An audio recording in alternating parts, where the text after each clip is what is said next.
Magandang hapon, narito na ang mga balita sa inyong PRTV Newsbreak.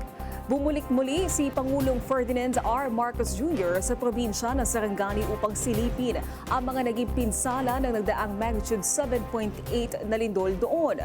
Pangungunahan din ng Pangulo ang pag-abot ng tulong sa mga nasalanta ng lindol. Alamin natin ang latest mula kay Christian Bascones. Christian. Naomi, muling nagtungo sa Sarangani si Pangulong Ferdinand Marcos Jr. upang personal na suriin ang kalagayan ng mga lugar na matinding na pinsala ng magnitude 7.8 na lindol na yumanig sa Mindanao noong Hunyo 8. Unang binisita ng Pangulo ang mga evacuation center kung saan kanyang kinumusta ang mga pamilyang lumikas dahil sa sakuna. Tiniyak din niya ang patuloy na paghahati ng tulong at suporta ng pamahalaan sa mga apektadong komunidad. Sunod niyang binisita ang Sarangani Provincial Hospital na isa sa mga pasilidad na malubhang na pinsala ng lindol. Kinamusta rin niya ang mga pasyente at sinuri ang kalagayan ng ospital na nagsisilbing kanlungan at paggamutan ng mga biktima ng pagyanig. Ininspeksyon din ng Pangulong Marcos Jr. ang Sapu Masla Bridge sa Malapatan, isa sa mga infrastrukturang napinsala ng lindol.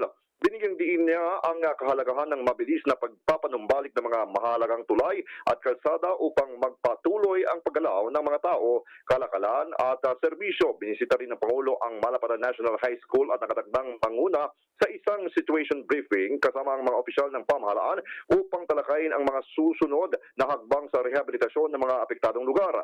Inabot ng Pangulo kay Glan Mayor Victor James Yap Sr. ang 20 million pesos na pondo mula sa Social Civic Projects Fund habang nagkaloob naman ng DSWD ng tig 5,000 piso ayuda para sa 453 na mga family o dyan yan sa Glan. Patuloy rin ang pagpapatupad ng Cash Forward program at paghahati ng tulong sa mga liblib na komunidad. Samantala, ipinatawag ni Pangulong Marcos Jr. ang isang espesyal na sesyon sa Kongreso sa Hunyo 17 o sa June 17 upang mapabilis ang pagpapasa ng mga panukalang batas na magpapalakas ng mga programang pangkataliga ng pamahalaan. Kabilang din dito ang pagbibigay ng tulong sa mga biktima ng malakas na lindol. Tatalakayin din ang ICE Act at panukala sa edukasyon, kalusugan at nutrisyon, habang tatalakayin din ang mga nakabinbing appointment sa mahalagang posisyon sa pamahalaan upang matiyak ang tuloy-tuloy na paghatid ng serbisyo publiko. Yan muna ang ulat mula sa Malacanang. Balik sa iyo, Naomi.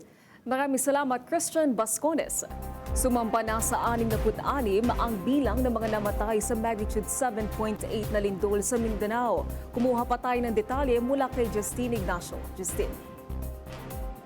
Naomi, nasa 624,000 na ang bilang ng mga apektadong individual matapos ang pagyanig ng magnitude 7.8 na lindol sa Mindanao. Ito ang iniulat ni Assistant Secretary Rafi Alejandro, ang Deputy Administrator for Administration ng Office of Civil Defense sa ganap na alas 6 nitong umaga ng Lunes, Hunyo 15. 65 na ang naitatalang nasawi, 36 ang nawawala, habang 1,400 ang sugatan. Ay pa kay Assistant Secretary Alejandro, higit 200,000 pamilya ang apektado mula sa 432 barangay na ngayon ay nasa 37 evacuation centers. Sa talaan pa ng OCD, higit 700 infrastructures ang napinsala na nagkakahalagang higit 1 bilyong piso. Nasa state of calamity ngayon ang 14 na local government unit at tuloy-tuloy ang ginagawang response and relief operations ng mga otoridad. Yan na muna ang latest sa ngayon. Balik sa iyo, Naomi. Maraming salamat, Justine Ignacio. Sa ibang balita, pinasisipot bukas ng National Bureau of Investigation ang mga miyembro ng Ateneo Blue Eagles basketball team kasama ang coach nilang si Tam Baldwin para magbigay linaw sa pagkamatay ng mga malalarong sina Rene Baterbonia at Divine Adili. May detalye si JM Pineda. JM. Yes, Naomi, nakatakdang marapukan sa National Bureau of Investigation si Ateneo Basketball Team Coach Tab Baldwin, pati na ang coaching staff nito at iba pang mga manlalaro para sa sinasagawang investigasyon sa pagkamatay ng basketballistang sina Rene Baterbonia at Divine Adili.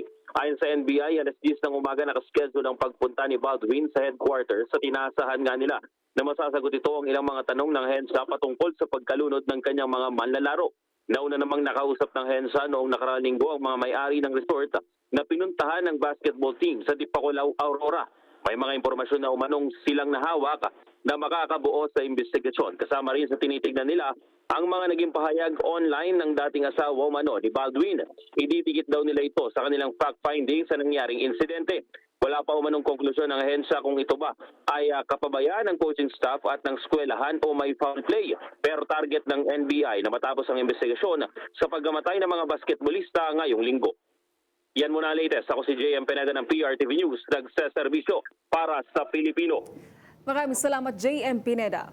At yan ang mga balitang nakalap ng inyong PRTV Newsbreak. Live kami sa free-to-air Beam Channel 31, Signal Channel 31 at sa YouTube. Tumutok din sa aming social media accounts sa Instagram, Facebook at TikTok sa @PRTV Prime Media. Ako po si Naomi Tiburcio. Magandang hapon.